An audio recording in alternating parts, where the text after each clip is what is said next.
আমি ডক্টর ফারুকি আজম। আমি কিডনি প্রতিস্থাপন বিশেষজ্ঞ। আমি মেডিনোভা মালিবাগ ব্রাঞ্চে বসে রোগী দেখছি। আমি আজকে আপনাদেরকে কিডনি প্রতিস্থাপন সম্পর্কে দুটো কথা বলতে চাই, এটা আপনাদের কাজে লাগবে। প্রথমেই বলছি যে কারা কারা কিডনি দিতে পারবে।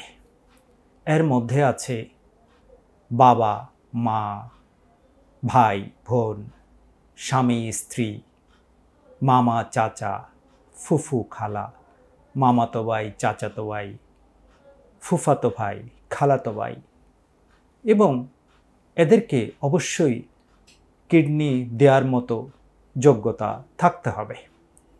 এখন কিডনি দেওয়ার মতো যোগ্যতা বলতে কয়েকটি কথা, যে এই সম্পর্কের মানুষগুলোর মধ্যে যদি ডায়াবেটিস থাকে তাহলে তারা কিডনি আরেকজনকে দিতে পারবে না।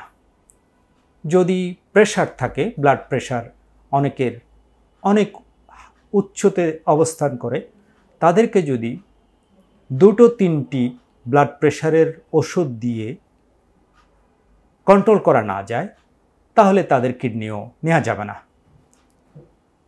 বাকি যে সমস্ত অসুবিধাগুলো আছে, যেসব কারণে হয়তো যে কিডনি দিলে নিজেরই ক্ষতি হতে পারে, তাদের থেকে কিডনি নেওয়া যাবে না।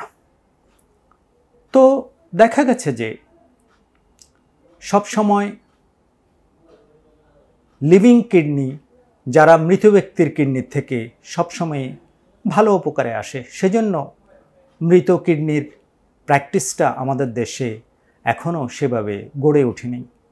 বিদেশে মৃত কিডনি সবসময়ই এনকারেজ করে, কারণ কিডনি ডোনারের সংখ্যা পৃথিবীতে সবসময়ই খুবই কম।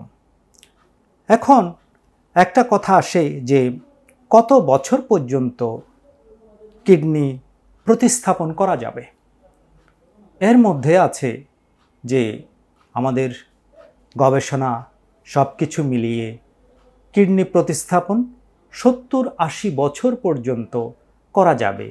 যারা কিডনি একদম শেষ অবস্থায় চলে গেছে, যাদেরকে ডায়ালাইসিস করে জীবন পার করতে হচ্ছে, সব তথ্য গবেষণা অনুযায়ী তাদেরকে 70-80 বছর, অর্থাৎ বয়সের কোনো লিমিট নাই, যেই বয়সেই হোক না কেন, তার যদি স্বাস্থ্য কিডনি আরেকটা নেয়ার মতো সেই অ্যানাস্থেটিক ফিটনেস থাকে, তাহলে তাকে কিডনি দেওয়া যাবে। এখন কিডনি দেওয়া বা নেয়ার মধ্যে কোনো অসুবিধা না থাকলেও কিছু নিয়মকানুন আমাদেরকে সবসময় মেনে চলতে হয়। 1 নম্বর কথা হলো, আপনি যাদেরকে কিডনি দিবেন আর যারা কিডনি নেবে, এর চেয়ে বড় দান পৃথিবীতে কিন্তু আর কিছুই নেই। এখন যদি আপনার কিডনি, অনেকেই আছে যে আমাদের কাছে চেম্বারে এসে বলে আমি এক্ষুনি কিডনি দিয়ে ফেলতে চাই, তাহলে কিন্তু হঠাৎ করেই কিডনি দেওয়া যাবে না। কিডনি দিতে গেলে কতগুলা পর্যায় পার হয়ে তারপরে কিডনিটা দিতে হয়। কীরকম পর্যায়গুলি আমি একটা একটা করে বলছি। আপনার ব্লাড গ্রুপ যদি মিলে যায় তাহলে আপনি প্রাথমিকভাবে নির্বাচিত যে আপনি কিডনি দিতে পারবেন। তারপরে আপনার রক্ত নিয়ে, ওনার রক্ত নিয়ে আমরা পরীক্ষা করে দেখব যে আপনাদের মধ্যে, আপনাদের টিস্যু বলি আমরা, টিস্যু বললেও এটা হচ্ছে যে রক্তের পরীক্ষা। আমরা ওই রক্তের থেকে বের করি যে আপনারা কে কার কাছে কিডনিটা দিলে কিডনিটা সুস্থ থাকবে এবং উনি অনেক দিন এই কিডনিটা নিয়ে সুস্থভাবে জীবনযাপন করতে পারবে এবং ডায়ালাইসিস লাগবে না। একটা কিডনি ট্রান্সপ্ল্যান্ট করার পরে তার খাবার দাবারের কিন্তু কোনো নিয়ন্ত্রণ আর থাকে না, তাকে খাবার দাবার সব কিছুই আমরা খেতে দেই। তবে সবসময় একটা কথাই বলি যে তাদেরকে যেন একটু সাবধানতার সাথে চলাফেরা করা হয়, যেন সাধারণ মানুষের থেকে একটু দূরে চলতে হয়, কারণ তাদেরকে তো আমরা কিডনি প্রতিস্থাপনের পর 2-3টা ওষুধ সবসময়ই খেতে অনুরোধ করি। আপনাদেরকে আজকে এখন একটা কথা বলবো যে টিস্যু কথা বারবার আপনারা শুনবেন যখন নাকি কিডনি প্রতিস্থাপন করবেন। টিস্যুটা কি আসলে? টিস্যুটা আমরা রক্ত থেকে নিয়ে আমরা HLA বলি। HLAতে আমরা বলি যে একজনের HLA আরেকজনের HLA মিলবে না কোনো দিন। শুধুমাত্র যমজ ভাই অথবা যমজ বোন ছাড়া টিস্যু এই রক্তের ম্যাচিংটা কোনো দিন হয় না। ইভেন দেখা গেছে যে বাবা মার সাথেও ছেলে মেয়ের টিস্যু মিলবে না, অর্থাৎ রক্তের যদি আমি জেনেটিক টেস্ট করি কমপ্লিটলি মিলবে না, শুধু যমজ ভাই অথবা যমজ বোনে 100%-এর দিকে মেলার সম্ভাবনা থাকে।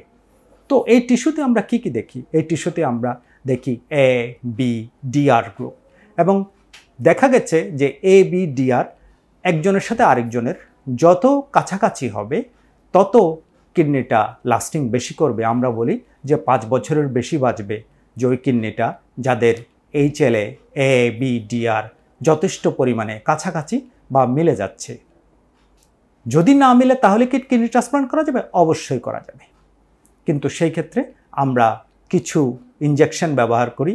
এইটা যেদিন অপারেশন করব সেদিন, আর 4 দিনের দিন আমরা আরেকটা ইনজেকশন দেব, যেটাকে আমরা বলি বেসিল্যাক্সিম্যাব অথবা ইনজেকশন এটিজি এবং ক্যাম্প্যাথ। তো আমাদের সীমাবদ্ধতা কোন জায়গায়? কেন আমরা কিডনি ট্রান্সপ্ল্যান্টে অথবা কিডনি প্রতিস্থাপন আগাতে পারছি না? আমাদের সীমাবদ্ধতা হলো আমরা যখনই কিডনি দেওয়ার জন্য বলি, লোকজন সহজে ডোনার পাওয়া যায় না, অথবা দেখা গেছে যে পরীক্ষা নিরীক্ষা করার পরেও ভীত হয়ে কিডনি আর দিতে চায় না। তো সেই ক্ষেত্রে আমরা বিপদে পড়ে যাই।